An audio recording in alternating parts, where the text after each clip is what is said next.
இந்த நிலைமையெல்லாம் வரக்கூடாதுன்னு சொல்கிறார் சிதம்பரம் சுவாமி.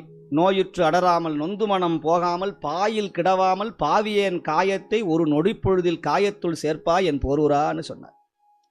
உலகத்திலேயே கொடுமையான ஒரு வியாதினா சுற்றத்தார்கள் குழுமி நிற்க ஐயோ என்று அலறி அடித்துக்கொண்டு எப்போதான் இந்த ஆள் போய் சேருமோ கடவுளே, டாக்டரை கூப்பிட்டு ஏதாவது ஊசி கீசியை போட்டு தொலைங்கப்பா, வீடே துர்நாற்றமாக இருக்குதுன்னு சொல்லக்கூடாதான். இந்த நிலைமை வராமல் அப்படியே பெருமானை பார்க்கணும், அடியாரோட சேரணும், பதிகம் பாடணும், நம்முடைய உயிர் உடலை விட்டு பிரியணும். இந்த நிலைமை வந்தாதான் அதுதான் விதேக முக்தி என்று சொல்லுகிறார்கள் நம்முடைய பெரியவர்கள். முக்தி, கலியுக முக்தி. அது அந்த முக்திக்காக தான் எல்லாரும் பாடுபடுறோம்.